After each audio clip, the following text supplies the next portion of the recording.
그러니까 통계물리라는 것 자체가 좀 큰 얘기부터 시작하면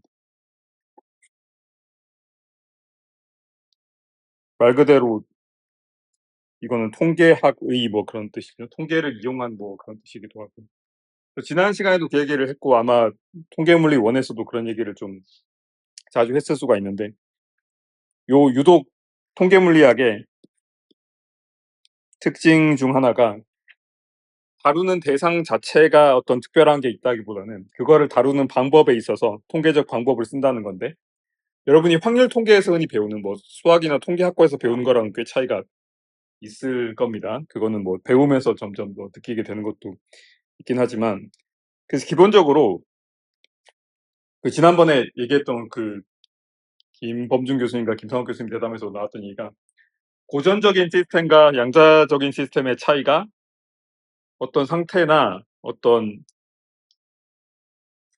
개가 배치될 수 있는 그런 경우의 수를 세는 방식의 차이가 있다고 했습니다. 사실은 통계에서 적어도 통계 물리에서 말하는 통계의 기본은 사실은 숫자를 세는 겁니다. 카운트죠. 세는 방식으로. 이거는 통계물리 1 다들 이제 저한테 들었으니까 뭐 그 시작부터 그렇게 얘기했었죠. 뭐 그 동전 던지기를 하거나 뭐 주사위 던졌을 때 경우의 수가 어떻게 되냐. 그중에 중복되는 것들이 얼마나 있고 그 중복되는 것들이 많은 걸수록 거기 확률이 높다고 생각한다. 비례해서 지난번에 얘기했지만 다 거기서 출발하는 게 다 센다는 요 개념에서 나온 것들이. 근데 이 카운트라는 개념이 이 센다는 개념을 의외로 여러분이 이제 1학년 때부터 이 물리에 적용할 때 좀 문제가 되는 부분들이 좀 있습니다. 예를 들어서 대표적으로 우리가 사실은 미분하고 적분할 수 있는 게 다 연속함수라는 가정인데 대충 말하면 그러니까 세야 되는 건데 당연한 얘기지만 셀 수 없는 것들에 대한 차에서는 셀 수가 없죠. 그래서 이게 문제가 되는데 약간은 그래서 좀 어긋나는 게 있습니다. 그러니까 지금까지 여러분이 뭐 양자역학처럼 좀 특수한 경우를 제외하면 대부분 뭐 전자기학이나 역학이나 전부 셀 수 없는 소위 컨티뉴어스 필드 그러니까 그냥 변수가 그냥 연속으로 주어지고 요런 식으로 쓰죠. 벡터가 되기도 하지만. 그래서 지금 양자역학 잠깐 생각하지 말고 고전적인 시스템에서는 이게 연속적인 시간 안에 어떤 아무 값이나 다 가질 수 있는 어떤 입자의 궤적이라든지 아니면은 이게 뭐 전기장이나 자기장이 될 수 있는 부분이고 힘도 이게 될 수 있는 부분이고 모든 값들이 다 가능하다고 생각했습니다. 이거는 말 그대로 원칙적으로는 countlessly infinite라는 표현을 쓰는데 원칙적으로 셀 수 없는 거죠. 그러니까 이거는 그대로 적용하기에는 조금 문제가 있는데 1학기 때 기억을 떠올려 보시면 그럼에도 불구하고 예를 들어서 요만한 부피의 어떤 기체가 있다고 했을 때와 부피가 2배인 기체가 있다고 했을 때 실제로는 아마 좀 잘못 그렸을 겁니다. 부피가 2배가 되려면 이제 반지름은 3분의 1 그렇게 돼야 되는데 어쨌든 과장했다고 생각하고 그러면 이게 둘 다 셀 수 없긴 한데 둘 다 셀 수 없다고 포기하면은 물리가 아니죠. 그래서 어떤 가정을 합니다. 얘를 만약에 어떤 조각으로 쪼갤 수 있다면 그 조각으로 쪼갠 게 오메가 개의 어떤 상태가 있을 수 있다면 가정하는 게 얘도 똑같은 조각으로 쪼개고 그 조각 하나하나가 일정한 부피를 차지한다면 2오메가 개의 상태가 있을 거다라고 생각하는 게 2학년 때까지 배웠던 이 연속적인 그런 시스템과 3학년 때 지금 배우고 있는 이 세는 게 가장 핵심이 되는 요 통계물리학을 결합할 수 있는 방법이었죠. 그래서 요걸 하는 과정에서 예를 들어서 이상기체 같은 경우는 예를 들어서 뭐 이 조각의 크기가 물론 V랑 VP 이런 걸 다 생각해야 되지만 그 모멘텀 스페이스에서의 부피까지 생각해야 되지만 조각의 크기가 단위가 H라고 썼고 이게 양자역학에서 배우는 플랑크 상수가 되죠. 기본 단위가 됩니다. 그래서 세는 거에 대한 근거 자료가 된 거긴 합니다. 이게 어쨌든 그런 식으로 이제 이 지금까지 여러분이 배웠던 다른 과목들이 다 통계물리랑 이런 식으로 연결이 되는 부분인 거죠. 세는 방식의 차이가 있다고 해서 이거를 클래시컬한 게 있고 양자로 세는 게 있다고 했고 저희가 그래서 세는 게 지금 특히 이번 학기의 뒷부분에 배울 이 양자역학적인 세는 방식은 좀 특별합니다. 지난번에 월요일에 잠깐 얘기했지만 두 개의 입자가 정확히 똑같은 상태에 있을 수 있다는 거. 여기서 말하는 상태는 뭐 위치, 운동량 다 포함하는 겁니다. 정확히 똑같은 상태에 겹쳐져 있을 수 있는지 없는지에 따라서 세는 방식이 달라진다고 했고 그거를 신경 쓸 필요가 없을 정도로 입자가 빽빽하게 있지 않거나 또는 온도가 충분히 높거나 이 두 개가 사실 같은 얘기입니다. 나중에 또 얘기가 나오겠지만 그런 경우에는 이제 클래시컬하게 그냥 쓸 수 있고 이거는 그런 특별한 가정 없이 이 입자가 여러 그러니까 하나의 상태에 여러 개 입자가 가능한지 가능하지 않은지조차도 고려할 필요가 없을 정도로 그런 고전적인 시스템에서 그냥 우리가 일상생활에서 생각하는 것처럼 세면 되는 거죠. 오메가 계, 이 오메가 계 이런 느낌이.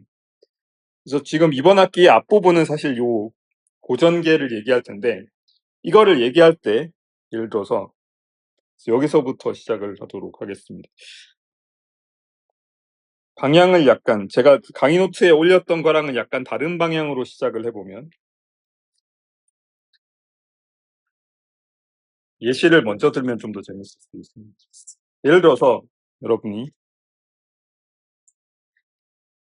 수소원자에 대한 수소원자 스펙트럼 이런 거를 양자역학 시간에 배웠을 수가 있고 어느 정도 깊이 있게 배웠는지 모르겠는데 양자역학 들은 학생 이거 수소원자에 대해서 좀 배웠나요? 투에서 같이 배우고 있거나 그럴 텐데 왜냐면 이게 사실 수소원자가 제일 간단한 원자긴 한데 쉬운 게 아닙니다. 그냥 양성자 하나 전자 하나밖에 없는데도 이 웨이브 그 온갖 이상한 스페셜 펑션들이 막 등장합니다. 뭐 라겔의 폴리노미얼 등장하고 뭐 무슨 하모닉스 등장하고 난리가 나는데 우리는 이제 그거를 하나하나 다 따질 건 아니고 이 통계 물리에서는 편한 게 그냥 스테이트만 세면 되니까 그 스테이트를 얘기할 때 요 스테이트까지는 상식적으로 그렇게 뭐 이해하기가 어렵진 않아서 교양과학 같은 데서도 많이 나오는 영역이죠. 그래서 수소원자가 어떤 상태에 있을 수 있는가를 이야기할 때 보통 이런 식으로 생각을 하죠. 예를 들어서 이거는 하도 유명해서 많이들 기억도 하고 있는 건데 마이너스 13.6 일렉트론 볼트라는 어떤 소위 그라운드 스테이트가 있습니다. 바닥 상태라 부르죠. 그래서 이거를 그라운드 스테이트라 부르죠. 참고로 이 13.6 일렉트론 볼트는 뭐에 비교해서 13.6이냐 이게 중요하죠. 포텐셜이라는 건 그 차이가 중요하니까. 이거는 수소 원자가 완전히 분리돼서 그 가운데 양성자만 있고 저쪽에 그러니까 수소 이온이라 부르죠. 그 양성자랑 같은 건데 양성자랑 전자가 무한히 떨어져 있다고 가정했을 때를 에너지 0으로 놓은 다음에 그게 수소 원자로 결합이 되면 한 수소 원자당 13.6 일렉트론 볼트만큼 에너지가 낮아지기 때문에 더 안정해지고 뭐 그런 식으로 보통 얘기를 하죠. 그래서 이거 그라운드 스테이트는 딱 하나가 있습니다. 그 다음으로 이제 배우는 게 여러분이 현대물리 시간에 그런 데서도 많이 나온 얘기지만 그 다음 거는 갑자기 훌쩍 뛰어넘어서 마이너스 3.4 일렉트론 볼트가 있고 간격이 또 작아져서 마이너스 1.5 일렉트론 볼트가 있고 이런 식으로 쭉 가죠. 그러다가 이제 여기 0점 기준으로 해서 이렇게 되죠. 스케일은 좀 안 맞을 수 있겠지만 그라운드 스테이트뿐만이 아니라 이제 익사이티드 스테이트가 가능하고 여러분이 양자역학 시간이나 현대물리 시간에 배운 바에 따르면 수소 원자 하나가 사실 이렇게 그려도 안 되는 거긴 하지만 대충 보호의 원자 모형처럼 생각해서 이거 왜 안 되는지는 이제 많이 배우죠. 이게 실제로 전하를 띈 입자면 이제 전자기파 방출해서 에너지 잃어서 저기 충돌해야 되는데 안 그런 게 이상하다. 이게 사실은 100년 전쯤에 있었던 양자역학 혁명의 시작이 됐던 거고. 그래서 이게 흔히들 얘기하기로 제일 안쪽 궤도를 돌고 있으면 뭐 궤도를 돌고 있다는 표현도 사실 틀린 건데 대충 얘기하면 제일 안쪽 궤도를 돌고 있을 때가 요 그라운드 스테이트 제일 에너지가 낮은 상태에 해당되는 거고 여기다가 보통 이렇게 뭐 빛을 쏜다. 포톤이죠. 빛을 쏜다고 했을 때 요 빛을 받아서 하나가 얘가 위쪽으로 올라갈 수 있죠. 더 바깥쪽 궤도로 돌 수 있습니다. 이런 경우에 이제 excited state 또는 뭐 그 여기 상태라고 부르는데 그 다음 상태가 3.4 일렉트론 볼트인데 수소원자를 좀 자세히 배우고 있다면 또는 뭐 현대물리 시간에 기억을 한다면 이 특징 중에 하나가 그라운드 스테이트는 한 가지밖에 없는데 저 퍼스트 익사이티드 스테이트는 네 가지가 있습니다.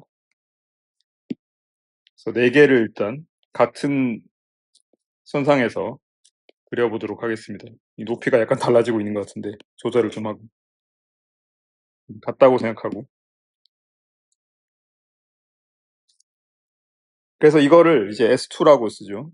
그래서 이게 First Excited State 복수형으로 쓸 겁니다. 왜냐하면 에너지 상태는 같은데 스테이트는 다른 것들이 4개 있기 때문에 4개의 First Excited State가 있는 거죠. 간격 조절을 잘 해보도록 하겠습니다. 최대한 잘 간격 조절을 한 다음에 예. 그 다음으로 이제 이 Second Excited State도 쭉 있는데 얘는 총 9개가 있습니다. 이건 4개고요. 이건 1개죠. 이거는 수소원자 배울 때 이제 나중에 계속 나오겠지만 이게 그라운드 스테이트, 퍼스트 익사이티드 스테이트, 세컨드 익사이티드 스테이트 이렇게 갈 때마다 그 자연수의 그 제곱으로 이렇게 증가를 합니다. 그 이유는 여기 무슨 이 에너지 상태로는 설명이 안 되는 무슨 뭐 가군동량 양자수 같은 것들이 막 있기 때문인데 그걸 설명할 시간은 없고 지금 양자역학 시간 아니니까. 그래서 중요한 게 지금 수소원자가 있을 수 있는 경우의 수는 지금 그러면 1개, 4개, 9개 합치면 벌써 14개인데 여기서 끝나는 게 아니죠. 위에도 계속 가능합니다. 사실은 원칙적으로는 무한대 스테이트가 가능한데 그 무한대 스테이트가 가능하다는 게 사실 우리가 생각하는 얘가 컨티뉴어스하게 있을 수 있다라는 그런 고전적 가정에서 그쪽으로 맞닿아 있는 부분이고 대부분의 경우에 수소원자는 그라운드 스테이트에 있거나 퍼스트 익사이티드 스테이트에 있거나 에너지가 낮은 상태 여기 몇 개 사이에서 왔다 갔다 합니다. 그 이유에 대해서도 그 이유가 사실은 지금 처음으로 저희가 배울 이 볼츠만 팩터라는 거에 가장 핵심이 되는 거고 그럼 만약에 가정을 해보면 만약에 이 큰 가정이기 때문에 대문자로서 만약에 요 원자가 완전히 아이솔레이티드 큰 가정을 쓰죠. rest of the universe라는 표현을 씁니다. 전 우주로부터 얘가 격리가 돼 있다면 이거는 통계물리 1에서 배운 이 마이크로 캐노니컬 앙상블이라고도 하고 온도 같은 거 신경 쓰기 전에 스테이트 셌던 거 그거에 해당되는 거죠. 네, 그러면 일단 요렇게 된 상태에서 수소원자가 가능한 경우의 수가 이 정도 있다고 했는데 그러면 얘가 에너지를 주고받을 게 없으니까 어떤 주어진 에너지가 있을 겁니다. 그런 경우에는 그 아이솔레이티드 수소 그 하이드로젠 애톰의 에너지가 고정돼 있겠죠. 양자역학이 말해주는 건 뭐냐 하면 얘가 고정돼 있는데 무조건 마이너스 13.6 일렉트론 볼트 아니면 마이너스 3.4 일렉트론 볼트 아니면 뭐 이렇게 쭉 갈 수 있다는 거고 양자역학이 얘기하고 있는 건 얘가 이거 조심스럽게 말해야 되는데 어느 정도 해상도로 얘기할지 지금 생각하고 있는 건데 이렇게 표현하겠습니다. 얘가 에너지를 측정하게 되면은 무조건 이거 아니면 이거 아니면 이거 아니면 이렇게 띄엄띄엄하게 있게 됩니다. 그러니까 에너지를 측정했는데 마이너스 6 일렉트론 볼트 이런 거 있을 수 없다는 거예요. 제가 지금 왜 측정하면이라고 말했냐면 이건 양자역학 열심히 공부한 학생들 알 텐데 측정하기 전에는 얘랑 애매하게 막 섞여 있을 수 있습니다. 이 섞여 있다는 게 우리가 몰라서 섞여 있다는 게 아니라 진짜로 파동함수가 중첩돼 있기 때문에 그렇습니다. 그거는 뭐 양자역학 시간에 배우셨습니다. 그러면 이제 측정하는 시스템의 우리가 에너지를 측정했다면 무조건 이거 아니면 이거 아니면 여기 있을 텐데 만약에 우리가 측정을 했는데 마이너스 13.6 일렉트론 볼트로 측정이 됐다. 그러면 당연히 이거는 그라운드 스테이트 있는 거죠. 뭐 다른 여기서 더 할 얘기는 전혀 없습니다. 근데 만약에 측정을 했는데 마이너스 3.4 일렉트론 볼트에 있다. 그러면은 가능성이 4개가 생기잖아요. 요 4개는 참고로 그러니까 에너지 상태로는 구별이 안 되는데 안에 뭐 앵귤라 모멘텀, 가군동량 요런 것들이 지금 다르기 때문에 생기는 거죠. 가군동량이 같더라도 또 그 안에서 또 왔다 갔다 하고 하는 게 있죠. 그러면 에너지를 측정을 했는데 퍼스트 익사이티드 스테이트에 있다. 그럼 4개 중에 어디에 있냐? 라고 물어봤을 때 요 가정에서 만약에 우주의 다른 부분이나 아예 떨어져 있다면 여기서 나오는 가정이 이렇게 된다면 모든 마이크로 스테이트들은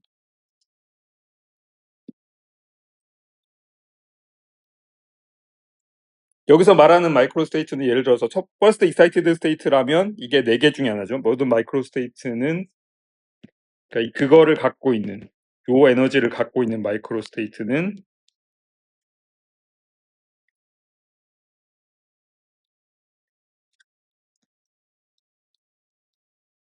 확률이 전부 똑같다라는 거였습니다.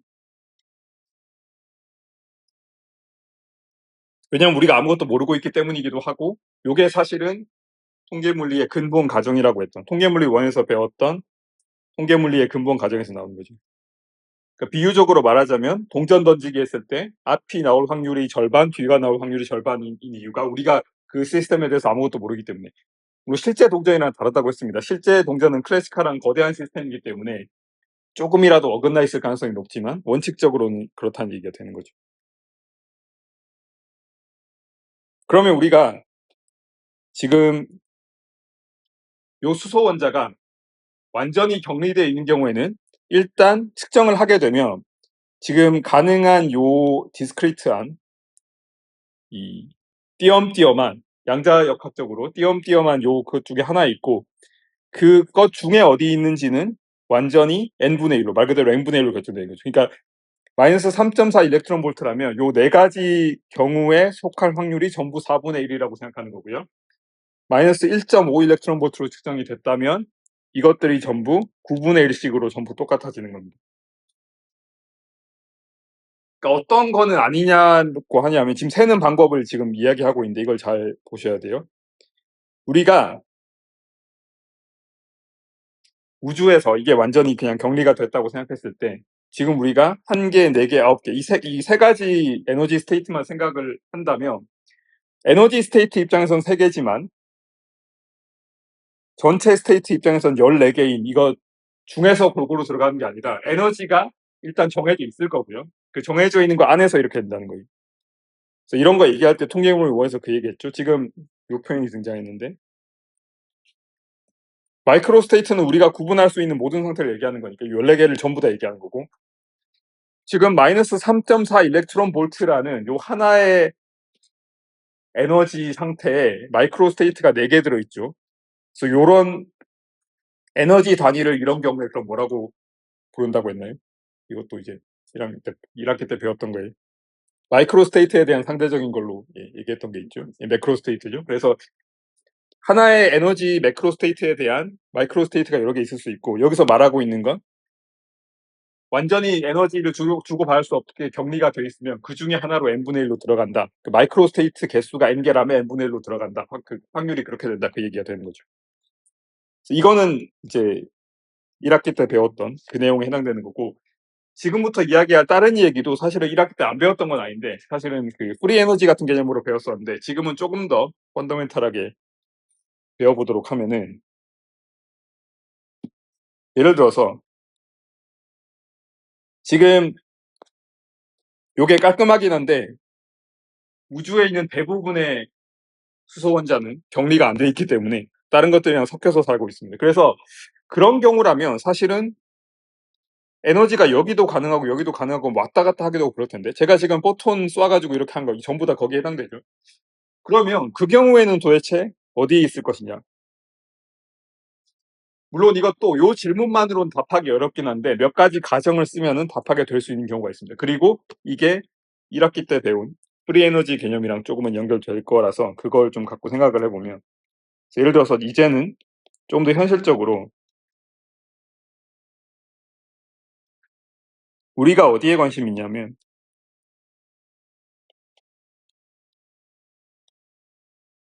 어떤 상황에 관심이 있냐면, 요 원자가 절대 아이솔레이트 돼 있진 않고요. 상호작용을 주고받는데, 대신에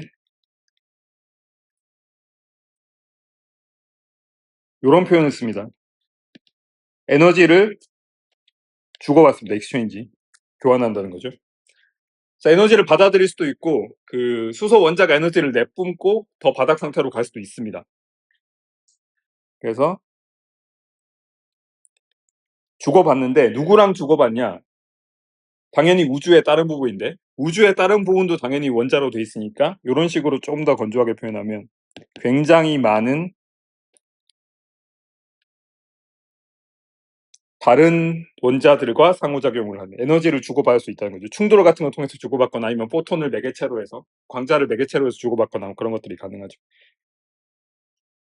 그러면 굉장히 많은, 이건 중요하니까, 굉장히 많은 원자들로 이루어진, 이걸 뭐라고 생각할 수 있냐면, 우리가 관심 있는 원자는 딱 한 개고, 주변에 둘러싸고 있는 것들은 말 그대로 전체 다른 우주를 구성하고 있으니까 훨씬 더 많겠죠. 그렇기 때문에 저쪽에서 영향을 받을 여지가 충분히, 그러니까 그게 훨씬 더 많고, 우리가 에너지 이렇게 저쪽으로 주거나 받거나 하는 그러니까 이거 개별 원자 입장에 비해서 나머지가 굉장히 많기 때문에, 이거를 뭘로 생각하냐면, 위치라고 쓰겠습니다. 처음 보는 개념은 아니고 앞서서 봤던 개념인데, 레저버라는 표현을 썼죠. 저수지라는 뜻이기도 하고, 이거에 열기관 얘기할 때 열원이라고도 얘기를 했죠. 열원일 수도 있고, 뭐 입자의 창고일 수도 있겠지만, 저수지일 수도 있겠지만, 지금은 주로 에너지랑 온도 얘기할 거기 때문에, 열로 주고받는 게 얘기할 거기 때문에 열원이라고 생각해도 되겠습니다. 여기서 굉장히 중요한 표현이 하나 등장하는데, 온도가 고정되어 있는 경우에, 열원이란 거의 특징이 그거였습니다. 온도를 유지시켜주는 장치라고 했죠. 이게 열기관 얘기할 때는 무한정 열을 계속 주고, 또는 무한정 열을 계속 받거나 그럴 수 있었던 그런 상황인 거고. 그러면 여기서 얘기하는 게, 이전 페이지에서는 수소 원자가 완전히 격리되어 있는 걸 얘기했는데, 지금은 수소 원자가 다른 원자들과 상호작용을 하는데, 다만 그거를 특징 짓는 딱 하나의 어떤 제한 조건이 온도가 일정하다는 거예요. 그래서 이거는 뭐 아이솔레이트 된 것도 말이 안 되지만, 이거 온도가 일정하다는 것도 좀 되게 심한 제약 조건 아닌가 생각할 수 있는데, 결국엔 이 시스템의 크기 차이인데, 예를 들어서 지금 이 방 안에 조금 이제 아직도 낮에는 더워서 이제 에어컨을 작동시켰는데, 에어컨으로 지금 온도를 유지시켜 준다고 생각하면 여기 있는 원자 하나는 이거의 영향을 무조건 받게 됩니다. 그러니까 여기서 지금 뭐 여기 있는 질소 원자겠죠, 대부분. 질소 원자나 산소 원자가 그 개별 질소 원자나 산소 원자가 아무리 뭐 에너지를 받아서 운동을 하더라도 결국에는 지금 이 주어진 거대한 어떤 레저버라고 부르는 이 온도에 영향을 받을 수밖에 없습니다.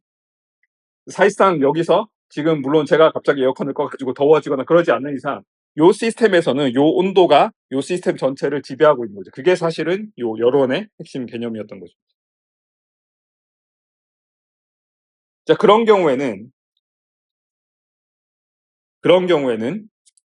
지금 원칙적으로는 여기에도 있을 수 있고 여기도 있을 수 있고 다 있습니다. 왜냐하면 이제 에너지 교환이 가능하니까. 근데 에너지 교환은 가능하지만 모든 게 다 공평하게 가능한 게 아니라, 어떤 온도라는 그 성질이 주어진 그 구속 조건 하에서 어떤 에너지는 다른 에너지에 비해서 더 선호될 수가 있습니다. 뭐 답을 알고 하는 얘기이긴 하지만, 그래서 이거는 요런 경우에는 뭐가 가능하냐면 요 원자가 이제 생각을 해보면 conceivably 뭐 어디서나 발견될 수 있긴 한데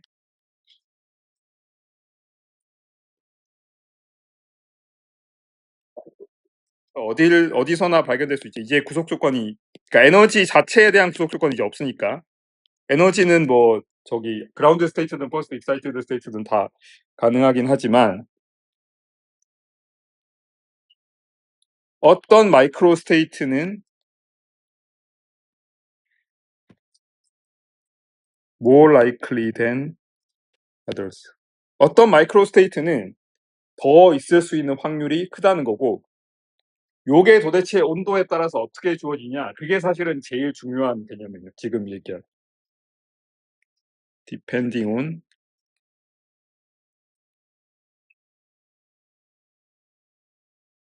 energies.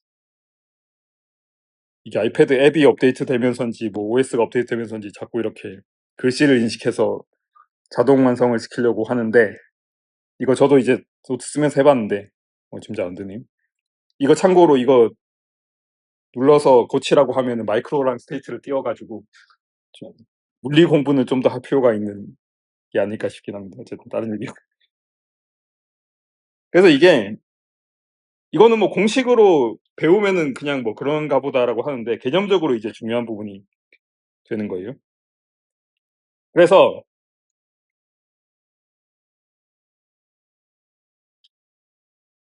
일반적으로 이게 당연히 가능한데 다만 여기 있을 확률과 여기 있을 확률과 여기 있을 확률 요 에너지에 따라서 달라지긴 하는데 그 주어진 에너지에 대해서는 그러니까 지금 요 시스템에서는 무조건 여기 있거나 여기 있거나 여기 있거나 뭐 그런 것 중에 하나였으니까 여기 정해지면 이제 뭐 마이크로 스테이트 개수분의 1로 n분의 1로 다 나눠진다고 했는데 이제는 그런 제한 조건 없어졌어요. 레저버랑 상호작용을 하기 때문에 또는 주변에 있는 수많은 그 원자랑 상호작용을 하기 때문에 그래서 예를 들어 이게 있을 확률이 그냥 가상으로 생각을 해보겠습니다. 예를 들어서 여기 있을 확률이 2분의 1이고 여기 있을 확률이 뭐 4분의 1이고 여기 있을 확률이 나머지 4분의 1이다. 실제로 이렇게 안 되긴 하는데 절대로 이렇게 안 되긴 하는데 그냥 가정을 해보면 그러면 이제 저 세 개 중에 하나에만 있겠죠. 더하면 다 1이 되니까. 네, 그러면 이 경우에 여기 있을 확률, 요 스테이트에 있을 확률은 무조건 2분의 1입니다. 왜냐하면 하나밖에 없으니까. 그런데 여기 있을 확률이 4분의 1이지만 여기 상태가 4개 있기 때문에 이 경우에는 요 4분의 1을 또 4개가 나눠 가집니다. 그래서 요 각각은 이제 16분의 1만큼 되는 거죠. 지금 여기 있을 확률이 4분의 1이라고 했을 때도 마찬가지입니다. 이거 개별 하나하나는 그러니까 4분의 1을 또다시 9개가 나눠 가지니까 36분의 1이 되는 거죠. 이런 식으로 생각을 합니다. 에너지 상태에 대해서만 이렇게 따로 되는데 그래서 이 원칙적으로 그냥 예시를 든 겁니다. 그래서 지금 요런 게 원칙적으로는 가능한데 이제부터 우리가 공부할 게 뭐냐 하면 요 2분의 1, 4분의 1, 4분의 1 참고로 실제로는 이렇게 될 수 없습니다. 실제로는 답을 미리 말씀드리면 이게 4분의 1이면 여기 무조건 4분의 1보다 작아야 되는데 왜 그런지도 설명드릴 거고 근데 지금 그러면 무슨 근거로 이게 이렇게 나눠지냐 여기서 제가 약간 티저처럼 통계물리 원 맨 앞에서 이제 볼츠만 팩터라는 게 얘기하면서 막 그 적분하는 것도 얘기하고 그랬는데 그게 이제 드디어 등장할 차례가 되는 거죠.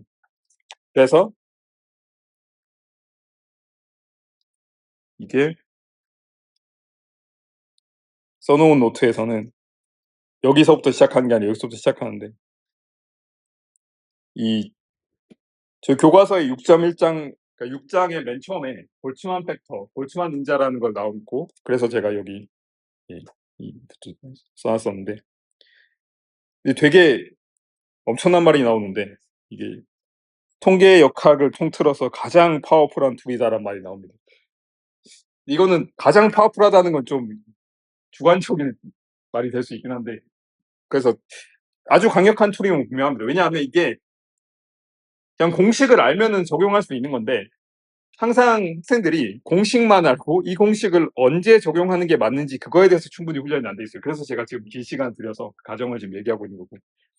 그래서 요게 굉장히 미사일구가 많은 amazingly simple formula. 근데 실제로 굉장히 심플한 포뮬라고 시스템이 어떤 특정한 마이크로 스테이트에 있을 확률 또는 발견할 확률이 조금 더 맞는 표현입니다. 양자역학적으로.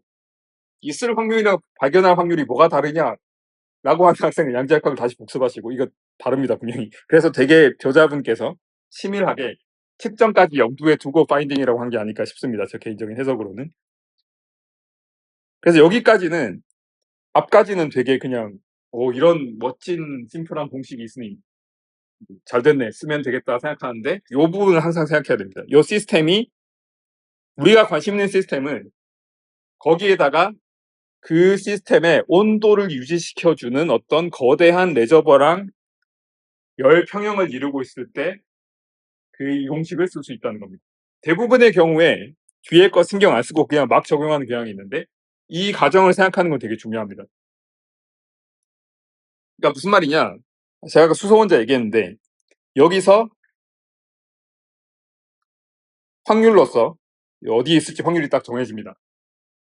근데 갑자기 그 순간에 제가 아까 얘기한 것처럼 에어컨을 갑자기 끄거나 뭐 불을 떼거나 해서 온도가 갑자기 바뀝니다. 근데 그렇다고 해서 이 T1이라는 온도에 있다가 T2라는 온도에 가요. 그럼 T1이라는 온도에 있을 때 요 스테이트의 확률이 T2로 저 스위치를 딱 켜는 순간 바로 가는 게 아닙니다. 당연히 그게 뭐 빛의 속도로 갈 수가 없기 때문에 어떻게 되냐면 온도가 바뀌니까 서서히 열을 주고 받으면서 이동을 슬슬 하다가 어느 순간에 다시 열평형이 되는데 그때는 다시 T2에 맞는 그 분포가 되는 거예요. 요게 지금 열 이동의 핵심이죠. 또는 이렇게 생각할 수도 있습니다. 좀 더 근본적으로 우리가 어떤 온도에 있을 때 요게 어떤 분포 있다고 합니다. 근데 한 1분 후에 보니까 상태가 달라졌어요. 그리고 1시간 후에 보니까 다시 달라졌어요. 그러면 이거를 수학적으로 쓸 수조차 없게 되죠. 시간에 따라서 달라지니까. 그래서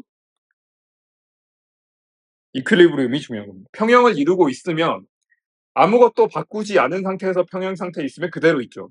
정의상.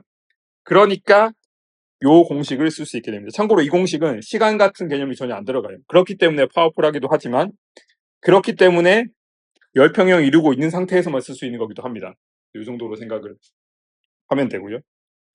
그래서 여기서 예로 든 게 바로 이제 제가 예를 순서를 좀 바꿔서 예를 먼저 소개했지만 뭐 하나의 애톰이라든지 뭐 그런 것들이 있습니다. 그래서 에너지 레벨 얘기하면서 양자역학이 나왔고 그 예로 든 게 바로 이 하이드로젠 아톰 이렇게 연결이 되는 거죠. 자 그러면 이걸 처음에 이게 뭐 모르겠습니다. 말하자면 뭐 공학 같은 과목이면 뭐 공식을 바로 줘서 도대체 저 어메이징리 심플 포뮬라가 뭔지를 보여줄 텐데 물리는 보통 그렇게 안 하죠. 약간 뜸을 들이면서 유도를 하게 이렇게 하곤 하는데 여기도 약간 그런 표현을 그런 식으로 생각을 해보도록 하면은 그래서 여기까지 아까 제가 얘기를 한 거죠. 뭐 시메트리 때문일 수도 있고요. 그러니까 어떤 에너지 상태에 있을 확률이 다르더라도 각 에너지 상태에서는 이제 소위 디제너러스라 부르는 여러 마이크로 스테이트가 있으면 거기 n분의 1로 또 들어가게 된다. 그 얘기했던 거고 4분의 1이 뭐 4개로 또 쪼개져서 16분의 1씩 들어간다. 그런 얘기 해당되는 거고 우리가 처음으로 관심을 가질 건 뭐냐 하면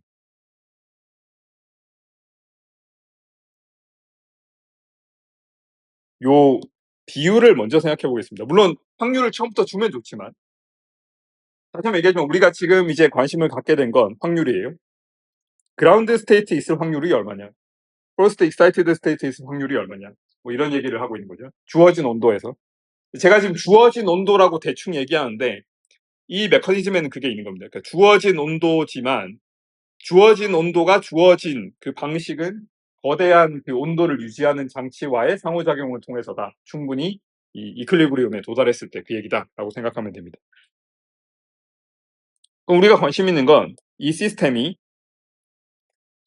마이너스 13.6 일렉트론 볼트에 있는 어떤 상태와 마이너스 3.4 일렉트론 볼트에 있을 요 상태 이 두 개의 확률 자체를 구하면 좋지만 비율을 먼저 구하도록 하겠습니다.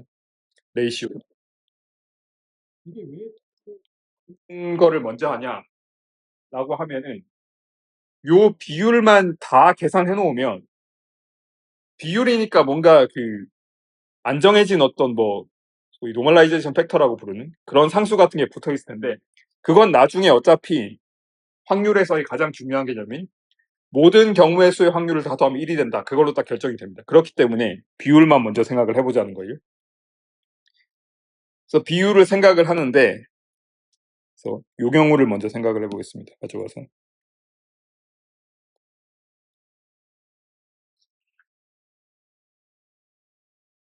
자 이때 저 S1이라는 상태에 있을 수 있고 S2라는 상태에 있을 수도 있는데 이거 조심하셔야 되는 게 지금 S2가 요거 전체를 다 묶지 않았습니다. 4개 중에 하나만 묶었어요. 이거를 먼저 볼 겁니다. 그리고 이거 나름 나중에 되게 중요한 역할을 하게 됩니다. 이게 지금 여기에 있을 확률과 이 세 번째 있을 확률을 비교하는 거예요. 그러면 나중에 마이너스 3.4 여기 first excited state에 있을 확률을 계산할 때는 S2의 확률을 구한 다음에 4배를 해주면 되겠죠. 왜냐하면 처음에 그 가정이었잖아요. 요 확률을 4개가 나눠 가지니까 거꾸로 만약에 S2를 먼저 구할 수 있게 된다면 이거에 4배를 하면 여기 있을 확률이 되니까 뭐 그런 식으로 생각할 수 있습니다. 자 그러면 처음으로 생각할게. 일단 S1에 있는 확률과 S2에 있을 확률이 일반적으로 다를 수 있다. 이거는 먼저 갖고 들어가는 거죠. 그래서 이거는 뭐 이런 식으로 문제가 가지고 이게 일반적으로 당연히 다를 수 있으니까 이거에 대해서 얘기를 해보겠다는 거예요. 자 그러면 여기서 어떤 거를 가정하냐면 이런 식으로 쓴다고 했죠. 거대한 어떤 레저버 같은 게 있고 우리 과 관심 있는 시스템은 되게 조그맣게 이렇게 있습니다. 그러면 여기는 레저버고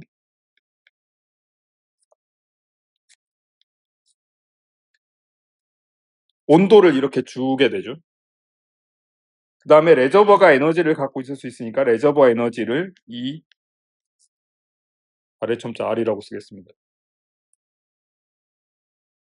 우리가 관심 있는 시스템 지금 뭐 여기 애톰에 해당되는 이거는 우리가 관심 있는 시스템이고 요 시스템은 에너지를 갖고 있는데 이거는 ES라고 안 쓰고 우리 관심 있는 시스템이 저거니까 그냥 E라고 쓰겠습니다. 우리 측정하는 게 저거니까. 그럼 여기서 중요한 거 여기서 이제 에너지를 이렇게 내보낼 수도 있고요. 레저버 쪽으로. 레저버에서 받아올 수도 있죠. 양쪽이 가능합니다. 저게 불가능하면 저 레저버 존재가 필요 없죠. 아이솔레이트 시스템이니까.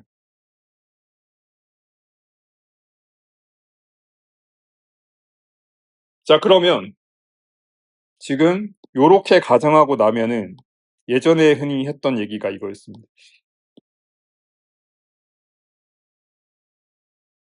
레저버랑 시스템을 같이 묶어서 생각하면 요거 자체는 아이솔레이티드 돼 있다고 가정할 수 있습니다. 그러니까 두 개의 컴포짓 시스템이라고 불렀죠. 그렇게 되면 이게 아이솔레이티드 시스템이라고 생각할 수 있습니다.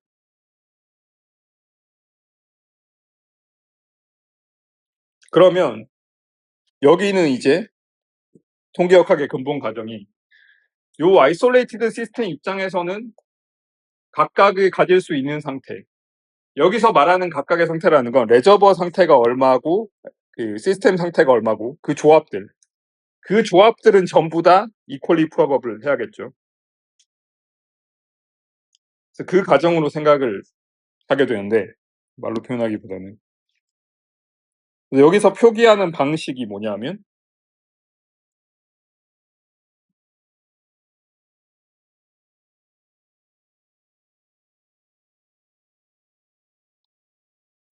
시스템을 먼저 생각을 한 다음에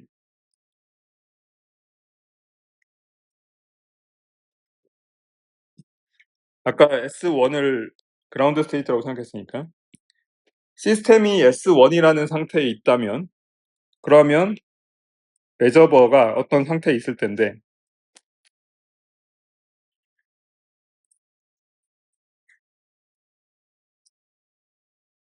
굉장히 큰 어떤 액세서블 스테이트에 있을 거고요. 여러 개가 있을 거고. 근데 그것들은 전부 다 그 안에서는 전부 다 equally probable 해야 됩니다. 왜냐하면 이거 합치면은 다 isolated 시스템이니까 그게 가능한 거죠. 그래서 요 표현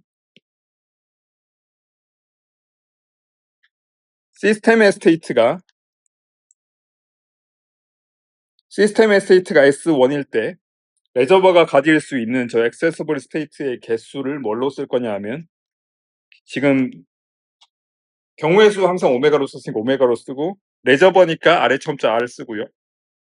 그 다음에 시스템 상태를 S1이라고 씁니다. 이거 약간 헷갈릴 수 있는 노테이션인데 안쪽에 이거는 시스템 베리어블이고 경우의 수는 레저버니까 이게 좀 헷갈릴 수 있는데 사실은 이거 1학기 때 비슷한 얘기를 좀 하긴 했습니다. 다시 하려니까 좀 기억이 잘 안 떠오를 수 있겠지만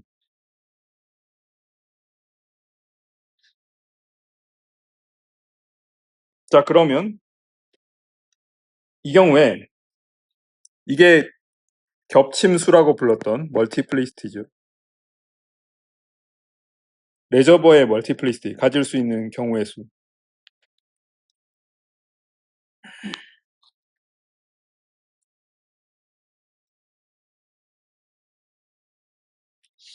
애톰이 스테이트 1일 때 가질 수 있는 거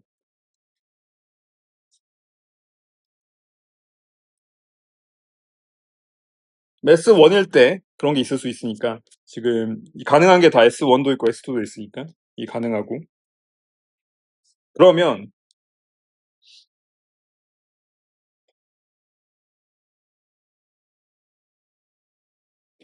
약간 줄인 다음에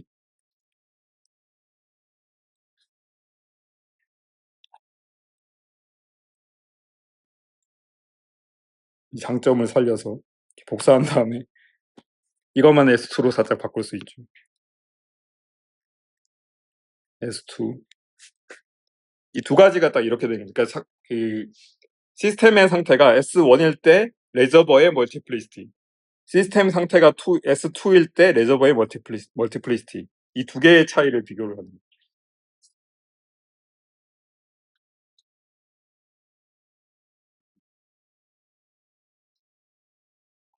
자 만약에 우리가 여기서 할 수 있는 가정으로 뭐가 있냐면 지금 S1이 그라운드 스테이트라고 가정했으니까 S2는 그 퍼스트 익사이티드 스테이트니까 에너지가 더 낮은 거죠. 이거 숫자 크다고 헷갈리면 안 되죠. 이 음수니까 이 S2의 에너지 상태가 더 큰 거죠. 에너지 그 값 자체가 큰 거죠. 자 그러면 얘가 그라운드 스테이트에 있을 때보다 퍼스트 익사이티드 스테이트가 되려면 아까 포톤이나 뭐든 간에 어쨌든 에너지를 받아야 레저버로부터 에너지를 끌어당겨 와서 받아야지 S2로 올라가잖아요. 그러면 시스템 입장에서는 S1의 에너지보다 S2 에너지가 큰 건데 레저버 입장에서는 얘가 에너지를 요만큼 뺏겨야지 시스템이 S2가 되는 거죠.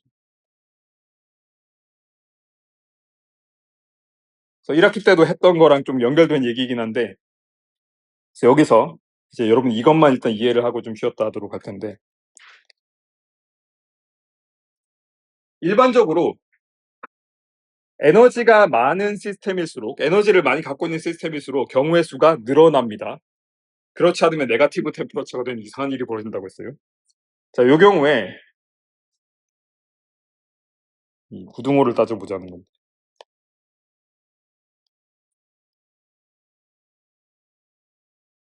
둘 중에 뭐가 클까요?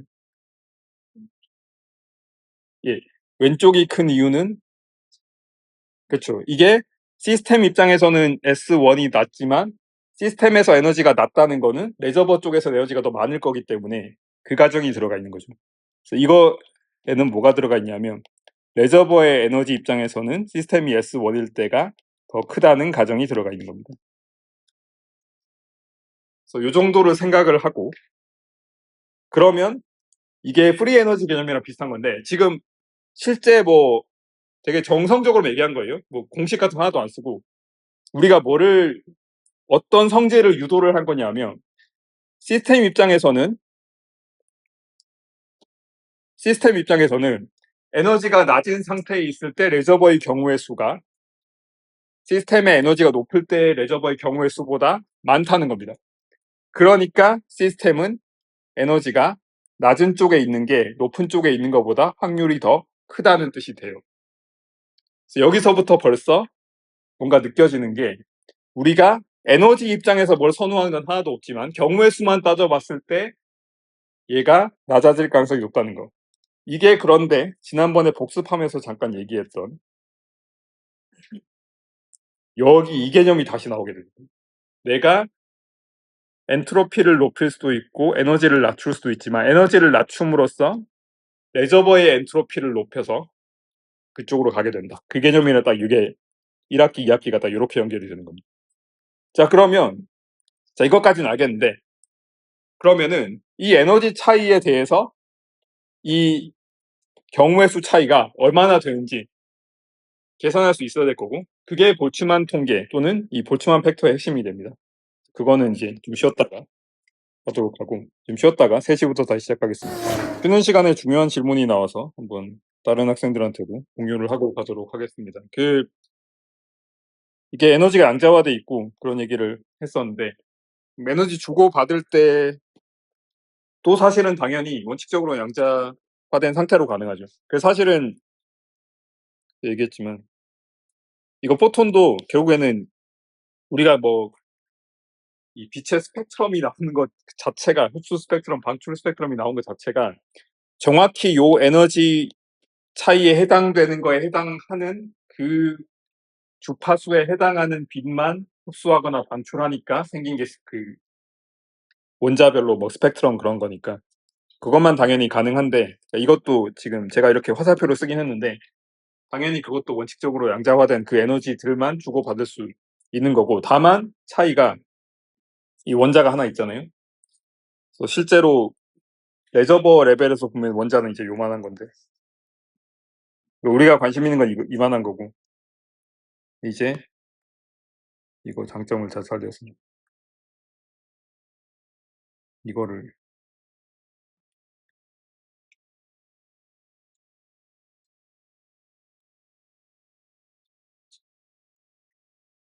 엄청나게 많이 있습니다. 이게 지금 여기 다 표시도 못할 정도로 많이 있는 거죠. 레저버는. 그래서 이거는 하나의 시스템이고 레저버들은 이만한 게 있고 얘만 있는 게 아니라 뭐 수소 원자, 뭐 산소 원자, 뭐 아르곤 원자 그런 게 다 섞여 있는 겁니다. 그렇기 때문에 이 시스템에서 여기서 요만큼 왔다 갔다 하는 거를 여기서 수소 원자 하나가 그러니까 여기서 시스템이 이만큼 낮아지면 그만큼 수소 원자가 높아질 수도 있고요. 아니면 다른 것들 조합으로 그러니까 여기서 수소 원자가 이렇게 하는 것도 사실은 굉장히 많은 조합이 가능하고 요만큼에 해당되는 거를 예를 들어서 뭐 여기서 이만큼 높아졌는데 다른 것들이 막 조금씩 이렇게 낮아져서 요 조합만큼이 또 이렇게 갈 수도 있고 뭐 그게 가능하게 되는 거죠.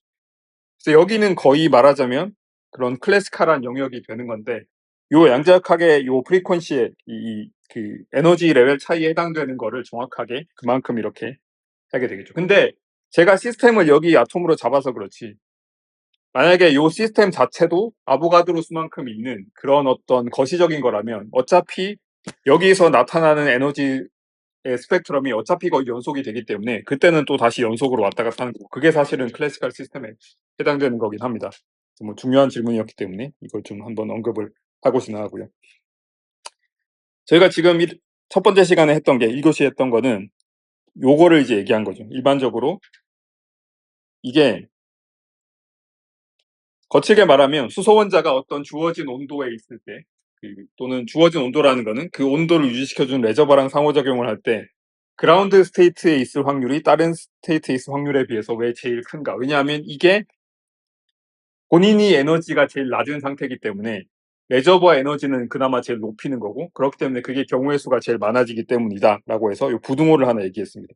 이 부등호를 이제 정확하게 공식으로 쓰면 그게 통계부 역학에서 가장 파워풀하다고 조사분께서 쓰신 그 볼츠만 벡터라는 그 공식이 됩니다. 그래서 일단 처음으로 가정을 해서 만약에 S1 상태일 때 레저버 경우의 수가 100개고요. 물론 이거 100개로는 사실 어림도 없는 얘기이긴 합니다. 그냥 예시를 들기 위한 거예요. 100개고 S2일 때 레저버가 50개다 라고 가정을 해보면, 그러면 이제 그라운드 스테이트에 있을 확률이 퍼스트 익사이티드 스테이트에 있을 확률에 비해서 2배로 큰 거죠. 여기서도 생각해야 됩니다. S2에 있을 확률이 이거에 비해 절반이라는 거지, 이걸 다 합친 게 아니에요. 아까 얘기한 것처럼 지금 이게 100이고 이게 50이면 이 확률의 비율이 1대 2분의 1 또는 2대 1이 되는데, 이게 100대 50이긴 하지만 이거 S2가 아니라 이거 에너지에 대해서 물어보면 이거 4배 해야 되잖아요. 그 경우에는 경우의 수가 100대 200이 됩니다. 그래서 오히려 저 비율이 바뀌게 돼요. 그건 좀 생각하고, 그 중에 하나라는 거 딱 하나 얘기를 하고 싶었고. 자, 그럼 이 경우에는 이거 뜻 자체가 굳이 길게 풀어 쓰자면 마이크로 스테이트, 컨바인드 시스템, 이 두 개 시스템과 레저버를 합친 이 컨바인드 시스템의 마이크로 스테이트의 경우의 수인데, 이게 언제 마이크로 스테이트냐? 이 원자가 S1 상태일 때 이거의 개수가, 다시 한번 치팅을 하면 이게 S2일 때에 비해서 같은 거죠. 이런 식으로 생각할 수 있습니다. 띄우라고 나오는데 무시하도록 하겠습니다. 그래서 일반적으로 지금 요 경우의 수랑, 그러니까 제가 지금 경우의 수라고 쓰고 있는 이 100이랑 50이 다 경우의 수잖아요. 우리가 통계물리 제일 기본 가정이라고 한 게 이거 두 개를 같이 묶어서 생각하는 이 아이솔레이티드 시스템에서는 가능한 경우의 수가 전부 다 이퀄리 프로버블한 조각이라고 했습니다. 그렇기 때문에 요런 가정을 쓸 수 있습니다. 이게 시스템이 S1에 있을 확률 분의 시스템이 S2에 있을 확률은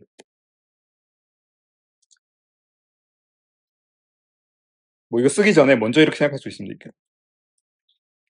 여기서 써도 되긴 하는데, 어떤 특정한 SI라는 상태에 있을 시스템이 어떤 SI라는 상태에 있을 확률이, 이게 레저버가 갖고 있는 시스템이 SI일 때 레저버가 가질 수 있는 상태 개수에 정확히 비례를 해야 됩니다. 이게 기본 가정에서 나온 거예요. 같은 확률 조각으로 쪼갰다는 가정에서 있는 겁니다. 그러면 비례 상수를 아직 모르는데, 지금 당장은 비례 상수에 신경 쓰지 말고, 예를 들어 S1일 확률과 S2일 확률, 이 확률을 비율로 생각하면 이건 당연히 비례 관계니까 레저버의 경우의 수 분의, 그러니까 S1일 때 레저버 수 경우 분의 S2일 때 레저버 수 경우가 되죠. 그러니까 요 경우에는 PS1과 PS2의 확률이 2분의 1이 되죠. 100분의 50이니까. 다시 한번 얘기하지만 이 S2가 요 S2뿐만이 아니라 다 포함하면 여기 곱하기 4를 해야 되니까 그때 2가 되죠. 그건 다시 한번 리마인드를 시켜드리고. 자, 그러면 이제 여기까지 알아냈는데, 여기서부터 어떤 얘기를 할 수 있냐? 지금 이거는 시스템 상태에 대한 얘기. 이건 레저버였잖아요. 레저버에 대한 건 우리가 알기가 어렵기 때문에 이걸 어떻게든 시스템 변수로 갖고 오고 싶어 하는데, 그거를 위해서 일단 처음으로 할 게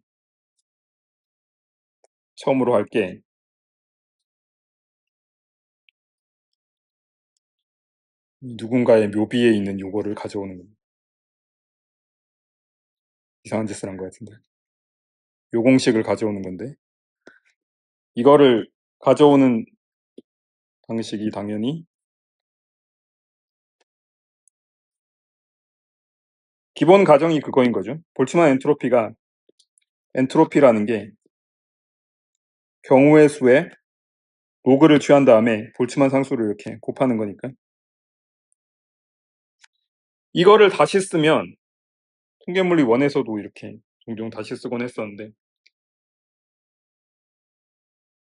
저거는 이제 엔트로피를 경우의 수에 대해 나타낸 거니까 경우의 수를 다시 엔트로피로 나타내면 이거는 오메가는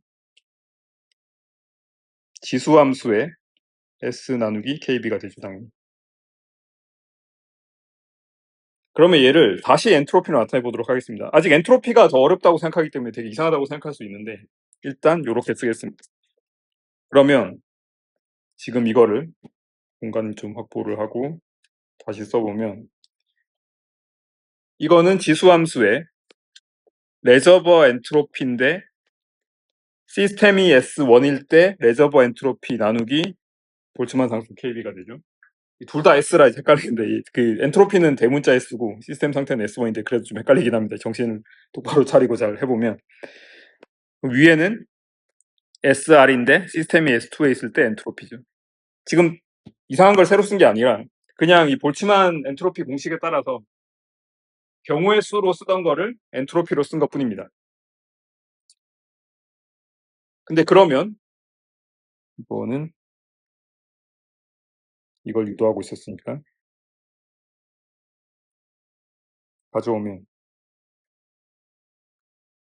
근데 이거 지수함수 성질에 따라서 지수함수에 나누진 거는 저 지수들 안에서는 이제 빼는 게 되죠. 로그는 곱해져 있는 게 분리되고 막 지수는 더한 게 곱해지고 막 이거 있죠. 그거 쓰면은 이거는 어떻게 쓸 수 있냐면 지수함수에 분자에 있는 SR의 S2 빼기 SR의 S1이 되고요. 나누기 KB 이렇게 쓸 수 있습니다.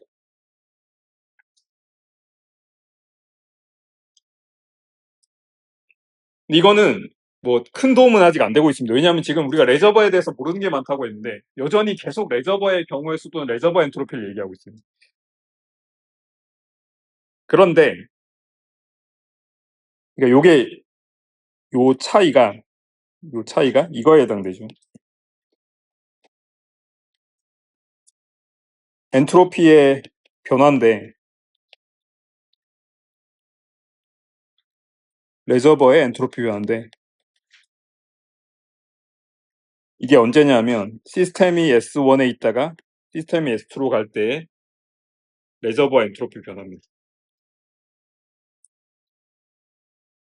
근데 레저버 엔트로피 변화 얘기할 때 여기서 이제 여러분이 아마 기억이 안 날 가능성이 높지만 통계물리 1에서 배운 거를 이제 다시 가져와야 되는데, 엔트로피의 차이가 뭘로 주어져야 되냐면 일단 공식을 쓰고 여러분이 기억이 나는지 안 나는지 생각을 해보시기 바랍니다. T분의 1의 DUR 플러스 PDVR 빼기 케미컬 포텐셜의 DNR인데, 이거 사실 어디서 온 거냐면 그 온도 정의할 때 온도분의 1을 엔트로피를 에너지로 편미분했을 때 나온 게 이제 T분의 1이고, T분의 P가 엔트로피를 부피로 미분했을 때 나온 거고, 마이너스 T분의 뮤가 엔트로피를 개수로 미분했을 때 나온 거였습니다. 그래서 거기서 나온 거예요. 그래서 이거는 갑자기 튀어나온 게 아니고 통계물리 1에서 배운 거라는 거 얘기를 하고요.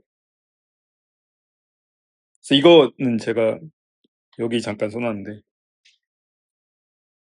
통계물리 1에서 요 부분을 배웠습니다. 이게 t분의 1이고 이게 t분의 p였고 뭐 이런 것들 복습을 해보시길 바라고.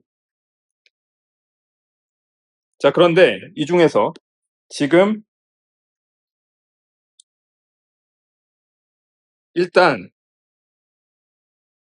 이거는 0으로 놓겠습니다. 왜냐하면 지금 싱글 아톰에 대해서 얘기하고 있기 때문에 이 케미컬 포텐셜까지 생각해야 되는 입자수가 왔다 갔다 하는 그런 건 없다고 생각을 하고요. 그러니까 지금 이거는 쉽게 말해서 이게 에너지만 왔다 갔다 하지 뭐 저기서 입자수가 왔다 갔다 한다든지 아니면 부피가 왔다 갔다 하는 시스템을 생각하지 않습니다. 잠시. 그리고 실질적으로도 이게 교과서에 보면 그런 얘기가 있는데 여기 지금 굳이 쓰지는 않을 텐데 실제로 에너지가 왔다 갔다 하는 거에 비해서 수소 원자 스케일로 생각하면 요 부피가 변해서 생기는 이거는 거의 미미하다고 합니다. 그래서 거의 신경 쓸 필요가 없고 이거는 이제 그런 여러 가지 이유로 신경 안 써도 된다라는 얘기가 있고요. 그 자세한 얘기는 제가 여기다가 써놓긴 했습니다. 교과서에 있는 거를 참고해서 둘 다 그래서 영어로 보낼 거고. 그럼 남은 게 중요한 게 실제로 의미가 있는 게 이제 요 항인데 레저버의 에너지 변화죠. 이게 레저버랑 시스템을 합치면 아이솔레이티드 시스템이기 때문에 많이 쓰던 그걸 써야죠. 이게 레저버가 에너지를 얻었으면은 시스템의 에너지를 잃은 거고요. 레저버가 에너지를 잃었으면 시스템의 에너지를 얻은 거고 뭐 반대면 또 반대고 그렇게 되죠. 그렇기 때문에 레저버의 에너지 변화는 시스템의 에너지 변화 애톰이라고 쓰겠는데 그냥 E라고 쓰기로 했죠. 그거랑 부호가 반대가 됩니다. 그러면 이걸 이제 어떻게 쓸 수 있냐?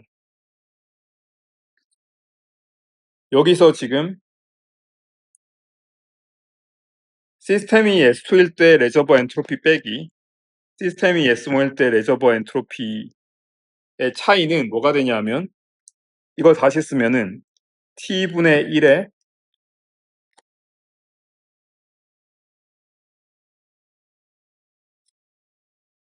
D라고는 쓸 필요는 없을 거예요. 시스템의 에너지, 레저버 에너지 S2일 때 레저버 에너지 빼기 S1일 때 레저버 에너지가 되죠. 이거를 그리고 드디어 우리가 원하는 것처럼 레저버에 대해서 아는 게 많이 없기 때문에 시스템에 대한 관찰 결과로 바꾸기 위해서는 이거를 에너지에 대해서 써주면 이렇게 되죠. 부호가 바뀌는 거 유의하시고 마이너스이기 때문에 마이너스 써주고 이건 그대로 놔뒀습니다. 그러면 우리가 이제 드디어 굉장히 중요한 걸 하나 유도를 한 건데 이걸 종합하면 뭐가 되냐면 시스템이 S1에 있을 때 확률 분의 시스템이 S2에 있을 확률을 뭘로 썼냐 하면 처음에 요거였는데 이게 이거니까 다시 쓰게 되면 이게 수함수 위에 에너지의 차이 이렇게 있고 마이너스 KBT KB랑 T는 항상 붙어 다녔는데 드디어 이제 또 붙어 다니게 됐습니다. 이렇게 되는 거죠. 이거를 그리고 다시 분리할 수 있죠. 이거를 어떻게 분리하냐면 분자에 다시 이거를 분모에 다시 이걸 넣고 분자에다가 이걸 넣을 수 있죠. 일부러 이렇게 다시 좀 어렵게 쓴 것 같은데 그러면 이거는 처음에 요 논리에서 여기서부터 이게 나왔잖아요. 그럼 이거를 이렇게 쓴 다음에는 다시 뭐로 쓸 수 있냐면 그렇기 때문에 결론이 뭐냐면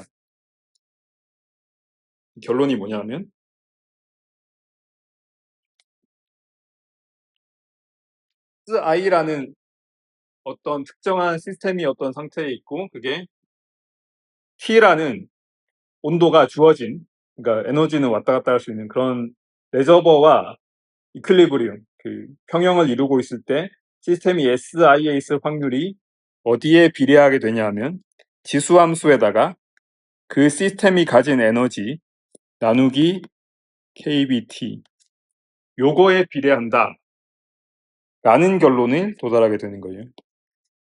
요게 그래서 굉장히 중요한 결과고요. 그래서 지금 요게 굉장히 중요하기 때문에 레이시오죠. 확률의 비율입니다.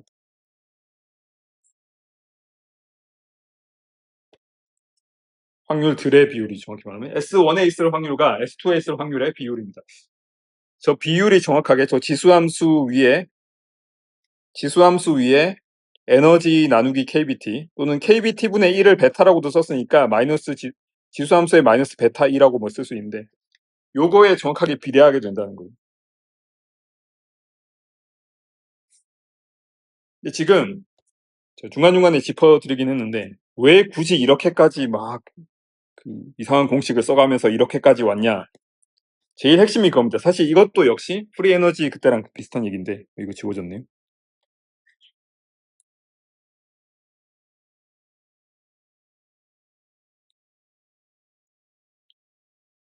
우리가 1학기 때 프리 에너지나 엔탈피나 그런 걸 고려했던 이유 중에 하나가 우리가 관심 있는 거는 시스템인데 그것들의 성질이 레저버에 대한 변수로서 되게 어렵게 돼 있었습니다. 그거를 시스템에 대한 변수와 레저버가 강제하는 온도에 대한 함수로만 나타내고 싶다. 라는 게 프리 에너지 같은 걸 도입하는 그 근본 동기였는데 여기서도 마찬가지입니다. 지금 시스템에 S1에 있을 확률과 S2에 있을 확률이 당연히 레저버의 경우의 수에 비례하고 또는 레저버의 엔트로피의 지수함수에 올린 이거에 비례하는데 여기까지는 큰 도움이 안 돼요. 왜냐하면 이 말은 무슨 말이냐면 여기까지만 보면은 우리가 시스템의 성질을 알기 위해서 레저버의 성질을 전부 다 알아야 된다는 뜻이 되게 어렵죠. 그런데 요런 간단한 아규먼트 그리고 약간의 이런 어프록시메이션을 통해서 우리가 알 수 있는 게 시스템이 어떤 스테이트에 있는지의 확률을 그 시스템의 에너지만으로 결정할 수 있다는 뜻입니다. 그래서 지금 이 중간 과정에서는 레저버라는 아규먼트를 썼지만 어느 순간 이후로는 적어도 요 공식 자체 이거 자체에서는 레저버가 완전히 사라졌어요. 그러니까 레저버가 진짜 사라진 건 아니고 레저버는 당연히 있는데 레저버에 대해서 자세히 알 필요가 없습니다. 그냥 온도만 알면 돼요. 그래서 레저버가 주는 거는 온도 하나, 나머지는 전부 시스템의 상태 또는 시스템의 에너지로 전부 다 이게 결정이 된다는 거예요. 그게 사실 제일 중요한 개념이고요. 그래서 probability의 레이시오고 이 각각이 요 레이시오니까 분자 분모가 있을 텐데 each of which 이게 어떤 거의 함수냐면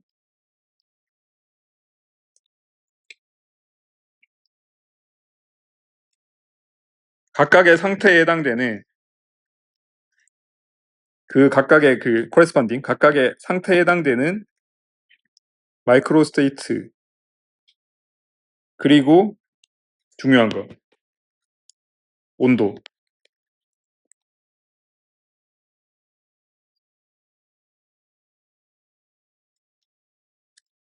그러니까 쉽게 말해서 우리가 이거는 제대로 예. 우리가 레저버에 대해서는 다른 거는 관심 없고 어떤 온도를 유지하고 있냐 그거에만 관심 있고요. 스테이트는 당연히 그 우리가 관심 있는 시스템의 스테이트는 관심 있죠. 이 스토어 원자가 익사이티드 스테이트인지 뭐 그라운드 스테이트에 있는지 그런 건 중요하니까. 그래서 지금 요 부분 요 비례하는 거에 해당되는 요 부분을 새로 쓰면은 중요한 거니까 이게 되죠. 마이너스 i라는 것도 떼고 그냥 일반적인 상태에 대해서 이렇게 쓰면 그리고 이거를 우리가 KBT분의 1을 베타라고 흔히들 썼으니까 마이너스 베타 요렇게 쓰면은 이거는 베타는 KBT분의 1 이렇게 보통 쓰는데 이 미분하거나 할 때 이게 나중에 더 쓰기 편하기 때문에 이렇게 미리 써놓은 거고 이거를 이거를 볼츠만 팩터라고 부릅니다. 영어 시간은 아니긴 하지만 이거 딱 하나니까 더라고 할 것 같은데 제가 볼 때는 이 어라고 한 게 이게 온도에 따라 달라지잖아요. 그래서 그냥 일종의 하나의 그냥 볼츠만 팩터다 그런 뜻으로 쓴 것 같습니다. 이거 되게 중요하고요. 배우고 있는 게 되게 다 중요한 것들이 많은데 이게 볼츠만 팩터라 부르고 볼츠만 팩터 하면 그러니까 이 지수함수 위에 올린 이거 이 항이에요. 볼츠만 팩터라는 건 무슨 공식 그 방정식이 아니라 어떤 그냥 이 식 하나입니다. 그냥. 근데 중요한 게 얘가 확률 자체는 아니에요.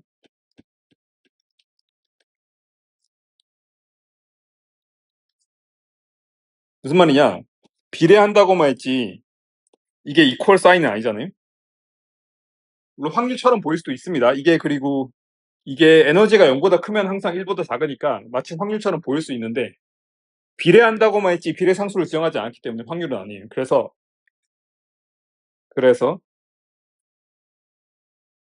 이게 왜 확률이 아니냐?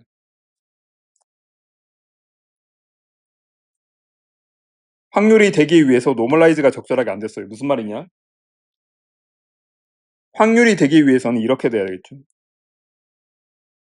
어떤 확률 조각을 전부 다 모았을 때 1이 돼야 되잖아요. 아직 1이 안 됐기 때문에 지금 저거를 이 공식이 S에 대해 전부 다 더했을 때 이게 1이 된다는 보장이 없습니다. 그렇기 때문에 아직 확률은 아닙니다. 확률이 되기 위해서는 사실은 한 단계만 더 가면 되긴 합니다. 거기서 되게 중요한 얘기가 나오는데 이게 다른 방식으로 접근할 수도 있는데 이게 좀 교과서에서 이런 식으로 아규먼트를 쓰는데 이것도 저는 좀 흥미롭긴 했는데 그러니까 이거를 다시 정렬을 하면은 그 앞에서 말했던 저 확률의 비율에 해당되는 걸 다시 정렬하면 이거예요. 이렇게 쓸 수도 있잖아요.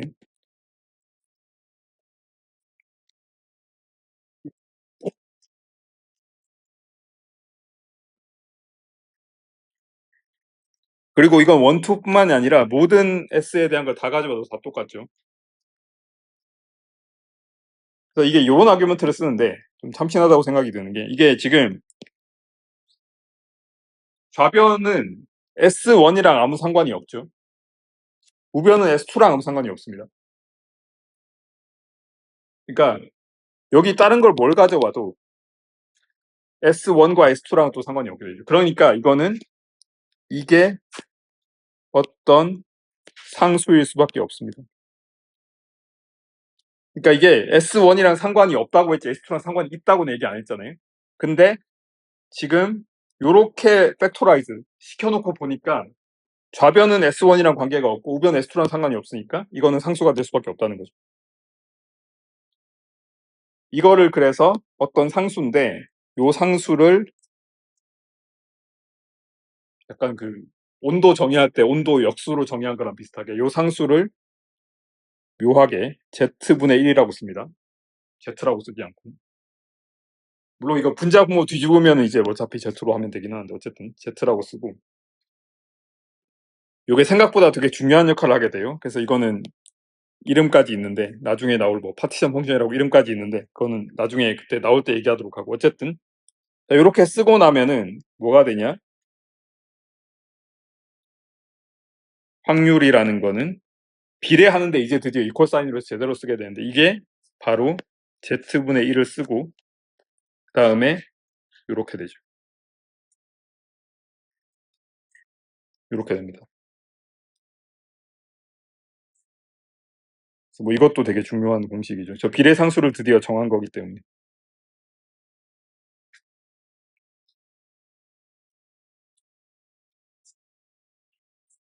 그래서 이게 지금 확률 분포잖아요. 어쨌든 어떤 특정한 에너지 상태에 있을 수 있는 확률이 이거고 이제 Z를 써가지고 이 노멀라이즈까지 된 거예요. 이건 다 더하면은 Z가 돼야 됩니다.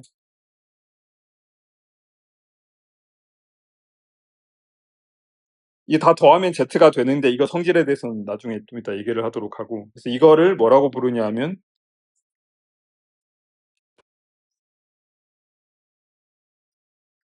볼츠만 분포라고 얘기하고요. 또는 캐노니컬 앙상블이라고 부릅니다. 말이 되게 어려운데 캐노니컬은 뭐 전형적인 뭐 정준 이런 식으로 좀 어려운 표현을 쓰는데 전형적인 뭐 그런 뜻이긴 합니다. 근데 이 말이 뜻하는 게 어떤 뉘앙스를 풍기고 있냐면 우리가 보통 되게 정석적인 그런 거라 그러면은 마치 아까 얘기한 것처럼 아이솔레이티드 시스템이 뭔가 더 전형적이고 정석적일 것 같은데 오히려 레저버랑 상호작용을 하면서 레저버가 온도를 딱 정해주는 이게 오히려 캐노니컬한 그런 전형적인 시스템이라는 뜻이에요. 이게 쓸 일이 더 많다. 그런 뜻으로 쓸 수 있습니다. 이건 뭐 물리학적으로 정해진 건 아니고 관습에 따라 붙여진 이름인데 그렇고 이게 뜻하는 게 결국에는 에너지가 큰 시스템일수록 확률은 줄어들죠. 여기 음수 때문에. 그러니까 그 얘기를 하고 있습니다. 그래서 이 교과서에서 제가 본 것 중에 가장 단호한 표현이 다시 나오는데 이게 통계물리 전체에서 가장 유용한 거다. 외워라. 저자분이 이렇게까지 세게 말하는 거 처음 봤는데 어쨌든 되게 중요한 공식이긴 합니다. 교과서에서 그 말을 드디어 봤어요. 이거는 당연히 그래서 통계물리 2 저희 전체에서 제일 중요한 거기 때문에 외워야 되는데 이거 지금까지 온 걸로 보면 아시겠지만 사실은 지금까지 이런 중간 과정 하나도 얘기 안 하고 그냥 첫 시간에 와서 온도가 T로 정해지는 레저버와 상호작용하는 게 평형 상태면은 분포가 이거다라고 그냥 외우라고 해도 되는데 그렇게 안 하고 중간 과정을 이렇게 무수하게 이렇게 거친 이유 자체가 사실은 이제 과정이 더 중요하기 때문에 그렇습니다. 그리고 의외로 요 볼츠만 디스트리뷰션 이거 자체는 통계물리뿐만이 아니라 요즘에 특히 뭐 기계학습이라든지 그런 전산 쪽에서도 은근히 많이 쓰이는 개념이기 때문에 이렇게 나왔는데 물론 그런 시스템에서는 이런 레저버 가정으로 한 건 아니고 이거랑 수학적으로는 똑같은 형태의 어떤 가정을 통해서 나온 거긴 한데 어쨌든 이런 식으로 나옵니다. 이게 조금 더 이제 일반적으로 가면은 이 어떤 주어진 부속 조건에서의 그 확률을 최적화하는 그 문제가 되는데 거기까지 가면 좀 어려우니까 어쨌든 저희는 지금 요 레저버 가정을 통해서 나온 그 공식입니다.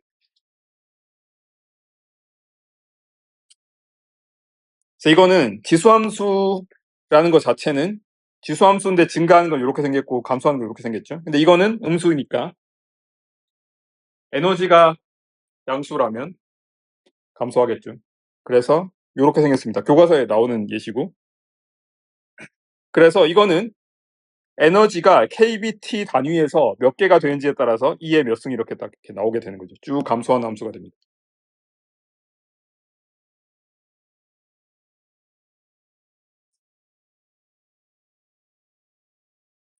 그러면 이제 프라블럼 6.2 문제를 좀 생각을 해보면 그래서 이 공식은 이렇게 주어지고 이거를 실제적으로 이렇게 써보면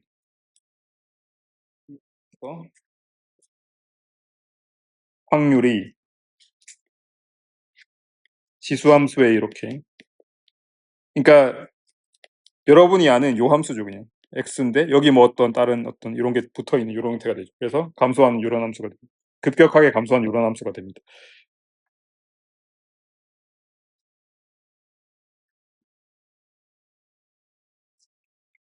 근데 프라블럼 6.2가 뭐냐면 이 한 단계 더 나간 건데 제가 아까 중간에 계속 강조를 했던 게 요게 이거 중에 하나씩을 비교하고 있다고 했습니다. 전체를 묶어서 얘기하는 게 아니라고 항상 얘기했어요. 그래서 6.2에서는 드디어 어떤 얘기를 하냐면 이게 지난학기에도 그랬는데 교과서에서 강의노트에 문제를 안 써놓는 경우들이 있어서 이것도 제가 좀 시간 되면은 써놓도록 할 텐데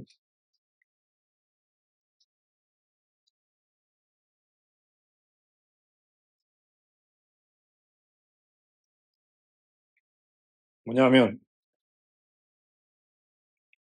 이 처음에 자세히 안 보면은 이미 배운 걸 왜 다시 물어보냐라고 생각할 수 있는데 써놓도록 하겠습니다.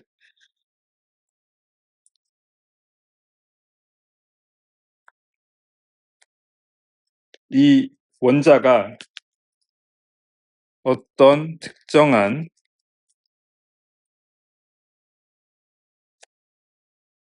에너지 레벨에 있을 확률이 뭐냐라고 물어봤습니다.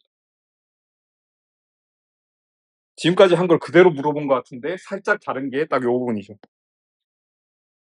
여기입니다. 스테이트를 물어본 게 아니에요. 에너지 레벨입니다. 그래서 이게 바로 아까 얘기한 것처럼 요 first excited state 있으면 스테이트 하나를 물어본 게 아니라 에너지 레벨이니까 개수. 여기 이 경우에는 4를 곱해줘야 되고 그거 얘기를 하고 있어요. 그게 우리가 아는 어떤 1학기 때 배운 어떤 양이랑 또 관련이 돼요. 그러면 그 경우는 이거겠죠. 이 경우는 일단 첫 번째로 이걸 먼저 쓰겠습니다. 그 특정 에너지 레벨에 해당되는 스테이트 중에 하나에 있을 확률은 이거죠.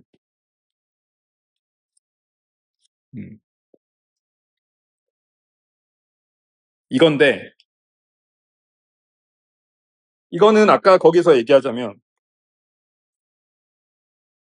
S2에 있을 확률이 볼츠만 팩터 나누기 Z라는 노멀라이제이션 팩터로 주어진다는 뜻이에요. 이게 요 4개 중에 하나에 있을 확률이 아니라 전체를 다 고려하려면 요 에너지 상태에 해당되는 경우의 수 4 같은 걸 다 곱해야죠. 그러니까 그냥 이게 아니라 여기다가 뭐가 들어가냐면 마이크로 스테이트 개수가 들어가는데 에너지 레벨 2에 해당하는 마이크로 스테이트를 개수를 곱해줘야 됩니다.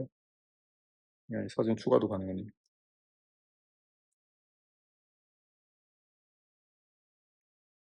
왜냐하면 저 4개 중에 하나에 해당하는 확률은 우리가 다 구했는데 그거 곱해줘야 되니까.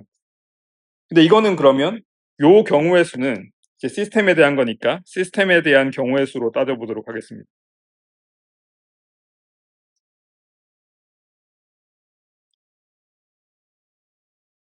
그러면 그냥 이렇게 쓸 수도 있습니다. 오메가 S 곱하기 그냥 Z분의 1의 이거다라고 할 수도 있는데 저희 교과서에서는 미리 답을 주긴 해요. 우리가 옛날에 배웠던 거랑 연결되는데 그 답을 찾아가는 과정을 보여드리면 이건 아까 볼츠만 팩터 유도할 때랑 똑같이 씁니다. 이거는 시스템의 엔트로피 나누기 볼츠만 상수에 이거를 지수 함수 위에 올린 거랑 똑같죠. 정의상 볼츠만 엔트로피 정의가 그거니까. 그러니까 왜 이렇게 됐냐? 이거는 당연히 이 공식에서 온 거죠. 요 에너지에 해당되는 이 에너지에 해당되는 저 경우의 수가 이렇게 되니까. 그러면 이거 곱하면 Z분의 1은 그대로 있고 뭐가 생기냐? 지수함수에 KBT를 밖으로 빼주면 뭐가 남냐 하면 S 빼기 T분의 2가 남습니다. 얘는 플러스로 들어가고 얘는 마이너스로 들어가고 KB는 미리 빼놨고요. 둘 다 있으니까 에너지는 이렇게 들어가고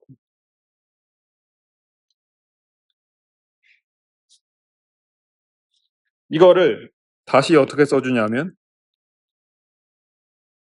Z분의 1로 빼고 그 다음에 마이너스 KBT분의 1이라고 요렇게 일부러 써놓고 나면 어떻게 되냐면 지금 음수를 밖으로 빼버렸기 때문에 에너지 빼기 여기 원래 온도 없는데 밖으로 뺐으니까 곱해줘야죠. TS가 됩니다. 근데 얘가 에너지 빼기 T 곱하기 S 지금 시스템 베리어블로만 돼 있는 이게 1학기 때 배운 헬무트 브레이너지. 그래서 요 확률은 정확하게 뭐가 되냐면 Z분의 1에 에너지 대신에 헬무트 프리 에너지 나누기 KBT가 됩니다. 그래서 교과서에서는 이 값을 미리 보여주고요. 예. 그 제가 지금 푼 거보단 좀 더 쉽죠. 왜냐하면 답을 미리 줬으니까. 그래서 이런 식으로 유도하면 된다라고 미리 알려주고 있는데 요걸 유도해 보라는 건데 과정은 그렇습니다. 그래서 제가 써 놓은 거고. 그래서 오늘 뭐 중요한 얘기를 되게 많이 했는데 다만 이 엄밀하게 말하면 이게 사실 상수는 아닌 게 이게 지금 이게 S1이랑 관계없고 여기는 S2랑 관계없으니까 상수라고 썼는데 관점에 따라 다른 건데 온도에는 계속 디펜드하고 있어요. 마치 상수처럼 보이지만 사실은 온도에 따라서 다릅니다. 그래서 이거는 사실은 엄밀하게 온도까지 우리가 생각해서 쓰면 상수가 아니라 함수예요. 펑션입니다. 그래서 이게 어떤 이름이 붙어 있냐면 이 중요한 질문이 결국 이겁니다. Z가 뭐냐인데 이건 단순히 그냥 노멀라이제이션 팩터가 아니라 사실은 굉장히 중요한 역할을 하게 되는데 이게 이거를 가리키는 이름 또는 저거는 모든 스테이트에 대해서 볼츠만 팩터를 다 더한 양인데 이렇게 해야지 노멀라이즈가 돼요. 왜 이렇게 해야지 노멀라이즈가 되는지만 유도해 보면 우리가 확률을 이렇게 썼잖아요. Z분의 1.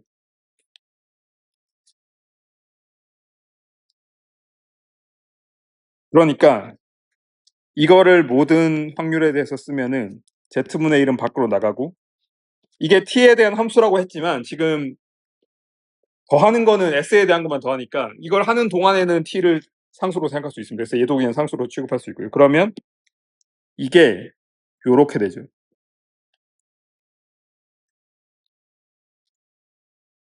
그런데 얘가 Z잖아요. 그러니까 Z분의 Z니까 1이 됩니다. 그래서 이게 확률 다 더하면 1 된다 라고 만든 겁니다. 뭐 신기한 게 아니라 처음부터 이런 목적으로 Z를 만든 거기 때문에 그렇습니다.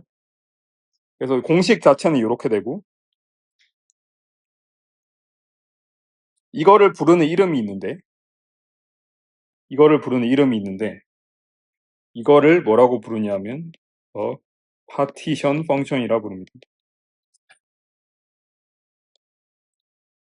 뭐 한국어로 하면은 분배 함수라고도 하고 처음에 등장할 때는 그냥 확률 다 더해서 1로 만들기 위해서 그냥 상수로 등장하고 잠깐 끝날 것처럼 보였는데 알고 보니 굉장히 중요한 양이었는데 이게 왜 콘스탄트가 아니라 펑션인지는 알겠죠. 온도에 대해서는 계속 디펜드하고 있습니다. 그리고 그 말은 미리 뭐 제가 답을 알고 얘기하는 거지만 이게 온도에 따라서 뭔가 함수라는 뜻은 이걸로 뭐 미분이나 적분 같은 걸 할 수 있다 그런 걸 약간 암시하는 거기도 하죠. 그래서 실제로 그렇게 나중에 할 거고.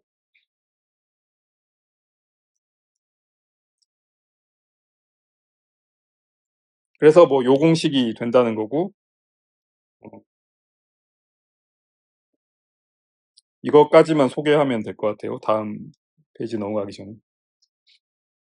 왜냐면 중요한 거 그 볼츠만 팩터부터 시작해서 공식 중요한 걸 너무 많이 했기 때문에 이제 이 분배함수 소개 정도만 할 텐데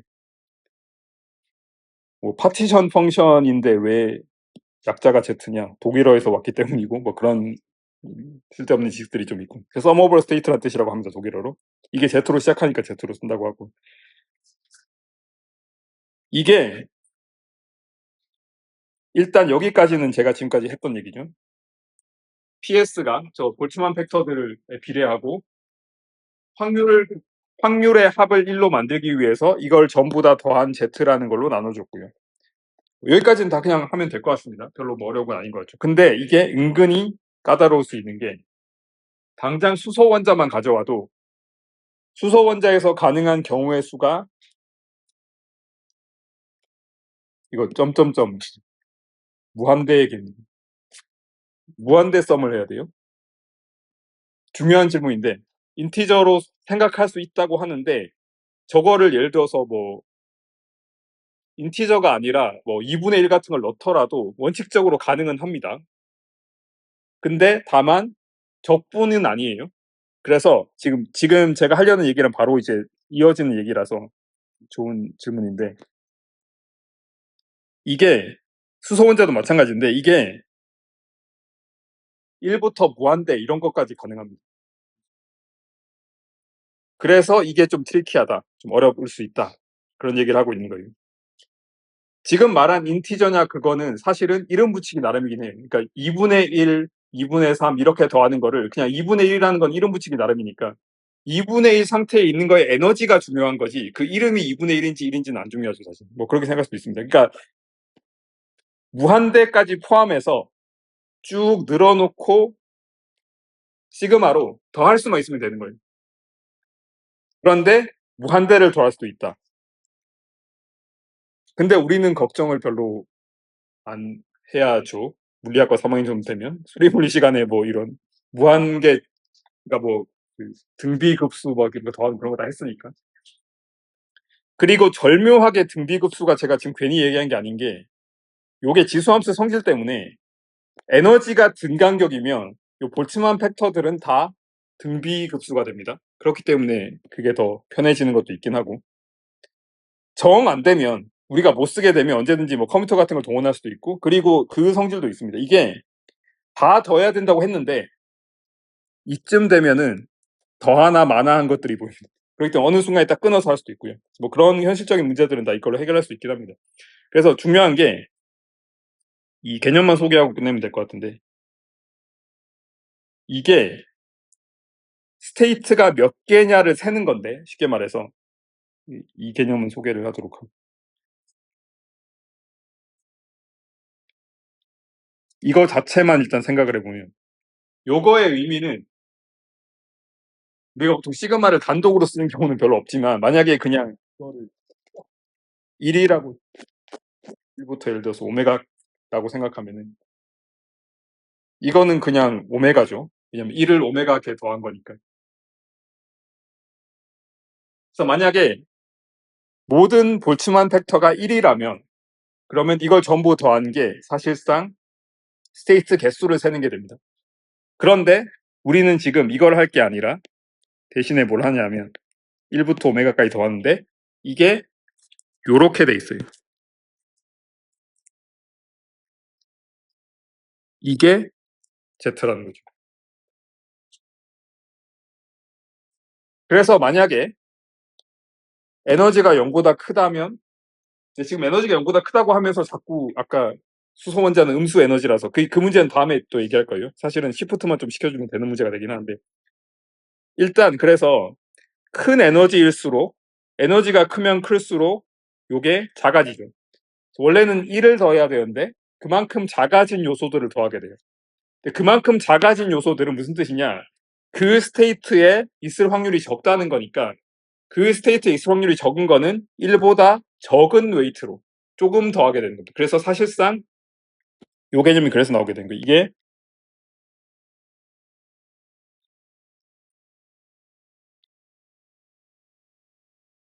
effective, 또 이게 나을 표현이겠네. effective number of state, 이게 나을 것 같습니다.